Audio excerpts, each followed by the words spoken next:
Hello बच्चों, चलिए प्रश्न को देखते हैं। प्रश्न में देखते हैं, कह रहा है कि बिंदुओं में से प्रत्येक के लिए उस अष्टांश ऑक्टेन का नाम लिखिए जिसमें वह बिंदु स्थित है। और इसके लिए हमारे पास बिंदु दिया गया है -4, 2, 5। तो दिए गए प्रश्न के लिए अगर हमारे पास मुख्य अवधारणा देखें तो इस प्रश्न के लिए हमारे पास जो मुख्य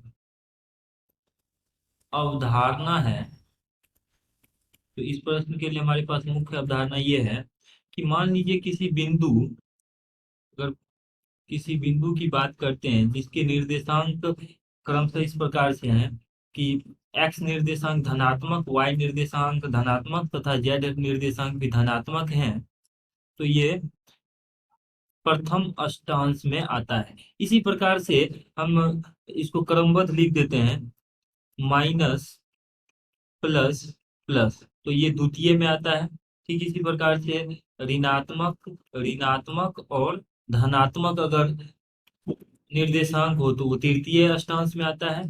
और धनात्मक, ऋणात्मक, पुनः धनात्मक, तो ये चतुर्थ अष्टांश में आता है। इसी प्रकार से हम पंचम अष्टांश के लिए यहाँ से लिखना पांचवें अष्टांश के लिए लिखना शुरू करते हैं। तो पांचवें अष्टांश में अगर एक्स धनात्मक, वाई भी धनात्मक तथा जेड ऋणात्मक हो तो ये पांचवें अष्टांश में आता है। ठीक इसी प्रकार से ऋणात्मक, धनात्मक, ऋणात्मक, तो ये छठे अष्टांश में आता है। ऋणात्मक, ऋणात्मक, ऋणात्मक सातवें अष्टांश में। और ये अंत में धनात्मक, ऋणात्मक, ऋणात्मक, अगर ये एक्स एक्स निर्देशांक धनात्मक, वाई ऋणात्मक और जेड ऋणात्मक, तो ये आठवें अष्टांश में आता है।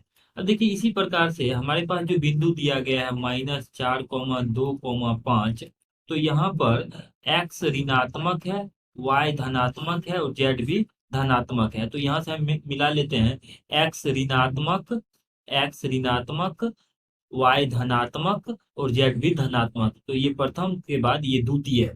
तो ये जो बिंदु है हमारे पास, ये द्वितीय या द्वितीय अष्टांश, द्वितीय अष्टांश में होगा, द्वितीय अष्टांश में होगा। यही इस प्रश्न का हल है। आशा करते हैं कि इस प्रश्न का हल आपको समझ में आया होगा। धन्यवाद।